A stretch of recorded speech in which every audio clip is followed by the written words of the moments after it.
अस्सलामु अलैकुम वरहमतुल्लाह। औरतों के लिए एतकाफ़ करना कैसा है? क्या औरत एतकाफ़ पर बैठ सकती है? अगर औरत एतकाफ़ पर बैठ सकती है तो फिर वो किस जगह एतकाफ़ करे? देखिए, औरतों के लिए भी एतकाफ़ करना सुन्नत है और सवाब का बायस है। औरतों के लिए शरई हुक्म यह है कि औरतें अपने घर की मस्जिद में एतकाफ़ करें, यही इनके लिए बेहतर है। और घर की मस्जिद से मुराद वो जगह है जिस घर में नमाज, ज़िक्र, तिलावत और दीगर इबादत के लिए मुतय्यन कर लिया गया हो। मिसाल के तौर पे बाज़ औक़ात ऐसे होता है कि घरों के अंदर ही एक जगह को मखसूस जगह बना दिया जाता है कि जब नमाज़ पढ़नी हो या कोई भी ज़िक्र करना हो, तिलावत करनी हो तो उस जगह पर बैठ कर करते हैं या नमाज़ पढ़ते हैं, तो उसी जगह औरत एतकाफ़ करे। अगर घर में इबादत के लिए पहले से ख़ास जगह मुतय्यन नहीं है तो एतकाफ़ के लिए घर के किसी कोने या ख़ास हिस्से में चादर या बिस्तर वगैरह डालकर एक जगह मुखसर कर ली जाए, फिर इस जगह एतकाफ़ किया जाए। और औरतों के लिए घर की मस्जिद बिल्कुल इसी तरह है जिस तरह मर्दों के लिए मस्जिद का हुक्म है।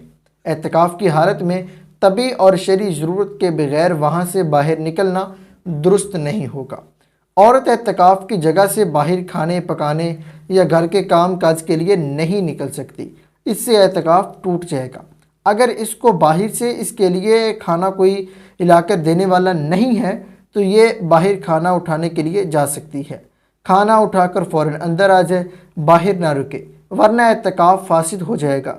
अलबत्ता औरत अपनी एतकाफ़ गाह के अंदर रहकर घर के काम काज मसलन आटा गूंदना, खाना पकाना, कपड़े धोना वगैरह कर सकती है।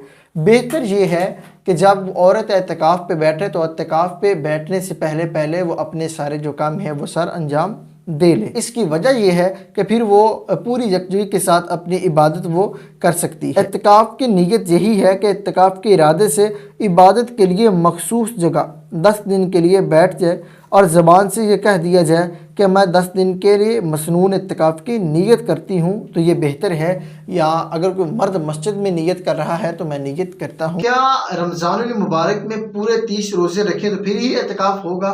मिसाल के तौर पर उसने पहले 20 रोज़े रखे हैं तो फिर उसका एतकाफ़ हो जा। अगर एतकाफ़ की हालत में उसने रोज़े छोड़ दिए तो क्या उसका एतकाफ़ होगा या नहीं होगा? तो देखिए, मैं आपको पढ़ के सुनाता हूँ। पूरी इबारत मेरे सामने अभी ओपन पड़ी है। रमज़ान के आखिरी अशरा का एतकाफ़ मसनून है और मसनून एतकाफ़ के लिए रोज़ा शर्त है।